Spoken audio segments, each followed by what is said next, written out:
dan akan mendapatkan hadiah 100 juta rupiah plus fee royalti sebagai pencipta. Mbak Dikta, mungkin apa kabar nih? Udah lama tak terlihat sendiri. Kabarnya baik, sehat.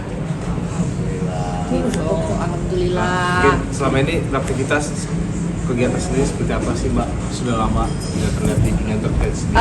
Sekarang aku lagi fokus ngerjain label sendiri sih, bikin label namanya Mecan Musik Indo, jadi di root.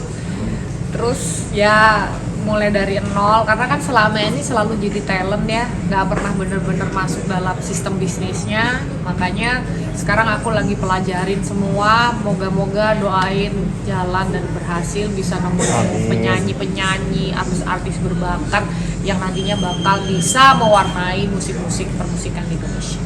Kenapa akhirnya beralih dari penyanyi akhirnya menjadi Bang ini apa? Itu udah dijawabin Bang.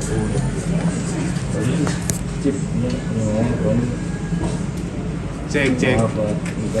Boleh minta dari abangnya nanti kan Bang? Iya Bang. Oke Boleh. Aman?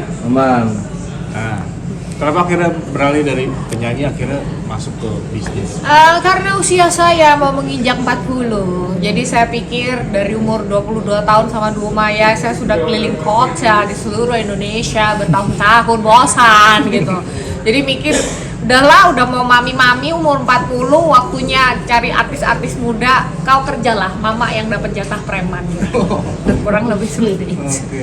Apakah membayar rasa kerinduan mungkin dulu jadi penyanyi akhirnya berpalingnya tetap bisnis dalam dunia nyanyi? Kalau saya bisa memundurkan waktu usia saya balik ke 20 tahun, saya nggak usah cari penyanyi, biar saya aja terus nyanyi ya. Karena kalau udah umur 38 mikirnya lain lah, kita tenaga juga keliling keluar kota tiap hari, kagak sanggup lah, shy gitu. Jadi mikirnya udah gimana ya, cari penyanyi baru yang muda-muda, yang suaranya bagus, yang berbakat, terus pencipta lagu yang selama ini nggak pernah dipakai orang, tapi sebetulnya mereka ini berbakat. Itu bener-bener challenging banget, karena kayak nyari jarum dalam jerami ya, bener-bener susah banget. Makanya aku bikin sayembara, ikutin terus di media sosial aku bikin sayembara untuk pencipta lagu, arranger yang bisa membuat lagu yang bagus banget. Nanti yang akan aku pakai, aku akan nyanyiin sebagai kelinci percobaan dan akan mendapatkan hadiah 100 juta rupiah plus fee royalti sebagai pencipta. Itu tetap dapat gitu. Jadi aku bikin sayembara 100 juta. Karena kenapa? Pasti banyak banget arranger, pencipta lagu yang berbakat di Indonesia ini yang mungkin belum apa ya namanya ya, belum ketemu jalannya ya. Selama ini mungkin masuk ke label ditolak atau segala macam, tapi aku yakin ada banyak sekali pencipta lagu yang berbakat banget. Makanya aku bikin sayembara, aku harus ketemu orang-orang ini gitu.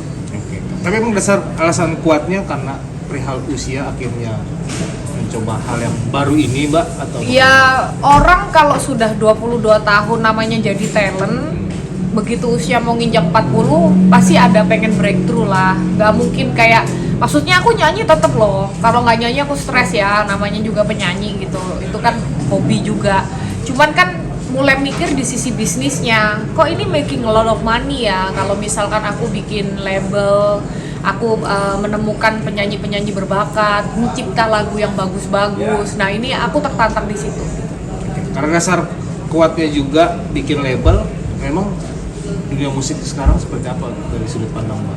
Dari sudut pandang aku, dangdut kan masih 80% Indonesia pasti mencintai dangdut, jadi label aku pasti nggak akan lepas dari dangdut. Aku tetap akan membuat cetakan-cetakan yang sama, cuman kayak misalkan di Indonesia kita lihat kan nggak ada satu penyanyi yang nyentrik gitu loh. Ibaratnya kalau luar negeri ada Lady Gaga, ada Billie Eilish, kita nggak ada sosok seperti itu. Aku pengen at least di label aku ada satu lah yang nyentrik, satu aja gitu. Karena cetakan selama ini sama aja gitu. Aku pengen ada satu misalkan seperti itu. Oke, berarti kan big manajemen bikin lagu juga. Ya kalau namanya label ya aku butuh katalog ya, katalog penyanyi, katalog pencipta lagu, kita produce, kita keluarin lagunya dan hopefully viral. Terus kalau viral ya artisnya kerja off air segala macam kita urusin gitu. Sekarang udah berapa persen sendiri Mbak? Sudah berapa persen persiapan dan mekanisme? Persiapan yang aku lakukan sekarang sebetulnya planningnya banyak banget sampai aku burn out. Tapi aku tertantang, ini harus berhasil.